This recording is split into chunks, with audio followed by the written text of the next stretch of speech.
విజయవాడలో కృష్ణమ్మ ఉప్పొంగింది. వరద నీటితో డేంజర్ బెల్స్ మోగుతున్నాయి. ఇంత కష్టంలోనూ ప్రస్తుతం విజయవాడలో ఒక అంశం హాట్ టాపిక్ గా మారింది. విజయవాడలో కృష్ణమ్మ ఉప్పొంగి ప్రవహిస్తోంది. భారీ వర్షాలు, వరదల కారణంగా అనేక లోతట్టు ప్రాంతాలు పూర్తిగా జలమయమయ్యాయి. విజయవాడలో భారీ వర్షాలు, వరద నీటితో డేంజర్ బెల్స్ మోగుతున్నాయి. మరోవైపు ఎగువ ప్రాంతాల్లో ఎడతెరిపి లేకుండా కురుస్తున్న వర్షం, ప్రాజెక్టుల నుండి వస్తున్న వరద నీటితో కృష్ణానది ప్రమాదకర స్థాయిలో ప్రవహిస్తోంది. ఇంత కష్టకాలంలోనూ ప్రస్తుతం విజయవాడలో ఓ అంశం హాట్ టాపిక్ గా అయికూర్చుంది. ఇంతకీ ఏంటా విషయం అంటే కృష్ణలంక రిటైనింగ్ వాల్ మొత్తం క్రెడిట్ ఎవరికి వెళ్తుంది అని. వైఎస్ జగన్ కృష్ణలంక ప్రాంతంలో పర్యటించి బ్రిడ్జ్ పై నుండి రిటైనింగ్ వాల్ పరిసర ప్రాంతాల ప్రజలను పరామర్శించి వెళ్లారు. తమ నాయకుడు జగన్ చొరవ వల్లే ఇవాళ ఈ ప్రాంతం సురక్షితంగా ఉందని వైసీపీ నేతలు చెప్పుకొచ్చారు. ఈ క్రమంలోనే కృష్ణలంక రిటైనింగ్ వాల్ నిర్మాణంపై వైసీపీ, తెలుగుదేశం పార్టీల మధ్య క్రెడిట్ గొడవ మొదలైంది. ఒకవైపు దశాబ్దాల తరబడి ఎన్నడూ చూడని వర్షం, వరద ఇప్పుడే చూస్తున్నామని బరువెక్కిన గుండెతో స్థానికులు ఆందోళన వ్యక్తం చేస్తున్నారు. మరోవైపు రిటైనింగ్ వాల్ పూర్తి చేసిన క్రెడిట్ తమదేనని వైసీపీ, టీడీపీ పరస్పర ఆరోపణలు చేసుకుంటున్నాయి. ఈ ఏడాది మార్చి నెలలో వైఎస్ జగన్ ముఖ్యమంత్రి హోదాలో కృష్ణలంక రిటైనింగ్ వాల్ ప్రారంభోత్సవం చేశారు. 2.7 కిలోమీటర్ల పొడవుతో నిర్మించిన ఈ రిటైనింగ్ వాల్ వల్ల రాణిగారి తోట, భూపేష్ గుప్తా నగర్, తారక రామనగర్, కృష్ణలంక పరిసర ప్రాంతాల ప్రజలకు కృష్ణానది నుండి వచ్చే వరద ముప్పు లేకుండా అడ్డుకట్టలా నిలిచింది. వైఎస్ జగన్ ముఖ్యమంత్రిగా ఉన్నప్పుడు ఒకవేళ కృష్ణలంక రిటైనింగ్ వాల్ నిర్మాణం పూర్తి చేయకపోయి ఉంటే ఈ వరదలకు కృష్ణలంకతో పాటు ఆ పరిసర ప్రాంతాలన్నీ జలవిలయంలో చిక్కుకొని ఉండేవని వైసీపీ చెబుతోంది. జగన్ హయాంలో కృష్ణలంక రిటైనింగ్ వాల్ పూర్తి చేయడం వల్ల అక్కడ నివాసం ఉంటున్న 1,00,000 మంది ప్రజలు గతంలో మాదిరిగా అక్కడ నుండి ఖాళీ చేసి పునరావాస శిబిరాలకు వెళ్లాల్సిన పని లేకుండా ఇవాళ నిశ్చింతగా ఉండగలుగుతున్నారు అనేది అక్కడి వైసీపీ నేతలు చెప్తున్న మాట. కృష్ణలంక రిటైనింగ్ వాల్ నిర్మాణం పూర్తి చేసి ఇక్కడ నివాసం ఉంటున్న 1,00,000 మంది ప్రజలకు మేలు చేసిన ఘనత తమ నాయకుడు వైఎస్ జగన్ కే దక్కుతుందని వైసీపీ నేతలు బల్లగుద్ది మరీ చెప్తున్నారు. విజయవాడ టీడీపీ నేతల వర్షంలో మరోలా ఉంది. వాస్తవానికి కృష్ణానది నీరు విజయవాడను ముంచెత్తకుండా 2016లో రిటైనింగ్ వాల్ ప్రతిపాదన తీసుకువచ్చిందే చంద్రబాబు నాయుడు. జగన్ కంటే ముందుగా చంద్రబాబు ముఖ్యమంత్రిగా ఉన్నప్పుడే రిటైనింగ్ వాల్ నిర్మాణంలో మెజార్టీ భాగాన్ని పూర్తి చేశారని, అందుకే ఈ ప్రాంతాన్ని వరదల బారి నుండి కాపాడిన ఘనత కూడా తమ నాయకుడు చంద్రబాబు నాయుడుకే దక్కుతుందని టీడీపీ వాదిస్తోంది.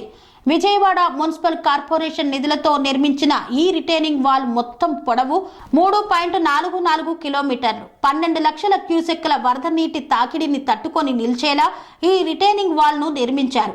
ఈ రిటైనింగ్ వాల్ మొత్తం నిర్మాణంతో 1,00,000 మంది ప్రజలకు వరద ముప్పు నుండి విముక్తి లభిస్తుందని ప్రభుత్వం అంచనా వేసింది.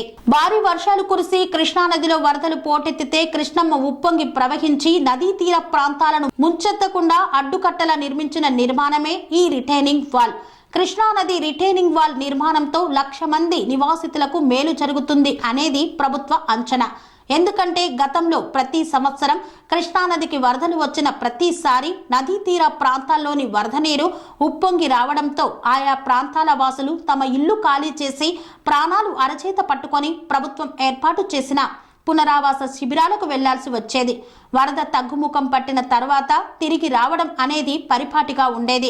శాశ్వతంగా ఈ సమస్యకు చెక్ పెట్టేందుకే 2016లో అప్పటి తెలుగుదేశం పార్టీ ప్రభుత్వ హయాంలో ఈ రిటైనింగ్ వాల్ నిర్మాణం మొదలైంది అంటున్నారు టీడీపీ వాసులు.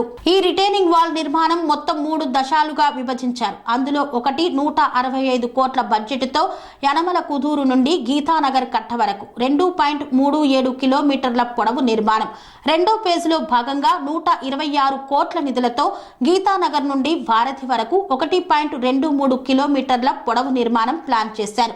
ఇక మూడో ఫేజ్లో భాగంగా 110 కోట్ల నిధులతో వారధి నుండి పద్మావతి గట్ వరకు రిటైనింగ్ వాల్ ప్లానింగ్ జరిగింది. ఇందులో మొదటి 2 దశలు చంద్రబాబు నాయుడు ముఖ్యమంత్రిగా ఉన్నప్పుడే పూర్తయ్యాయి. మూడో దశ నిర్మాణం కూడా చంద్రబాబు పూర్తి చేయాల్సి ఉంది.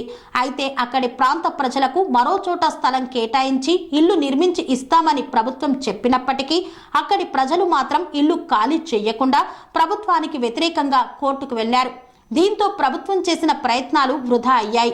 కృష్ణలంక ప్రాంత ప్రజలు ప్రభుత్వానికి వ్యతిరేకంగా కోర్టుకు వెళ్లేలా వారిని ఉసిగొల్పింది కూడా వైసీపీ నేతలే అని టీడీపీ ఆరోపిస్తోంది. ఆ తరువాత అధికారంలోకి వచ్చిన వైఎస్ జగన్ పదవీ కాలం ముగియడానికి ఏడాది ముందు 3వ ఫేజ్ నిర్మాణంలో వేగం పెంచి ఈ ఏడాది మార్చి నెలలో కృష్ణలంక రిటైనింగ్ వాల్ ను ప్రారంభించారు.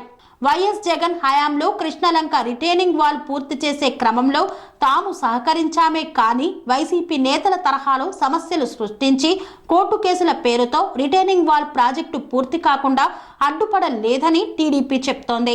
ఈ వివాదాల సంగతెలా ఉన్న విజయవాడ రిటైనింగ్ వాల్ కి ఓ గుర్తింపు ఉంది. సౌత్ ఇండియాలో నిర్మించిన అతిపెద్ద రిటైనింగ్ వాల్ ఇదేనని రికార్డులు చెప్తున్నాయి. కన్స్ట్రక్షన్ రంగాలలో దశాబ్దపు అనుభవంతో కస్టమర్ల మరియు శ్రేయోభిలాషుల మన్ననలను నమ్మకాన్ని గెలుపొందిన సంస్థ విఆర్ఆర్ కన్స్ట్రక్షన్స్. నాణ్యతకు నమ్మకానికి మారుపేరు విఆర్ఆర్ కన్స్ట్రక్షన్స్.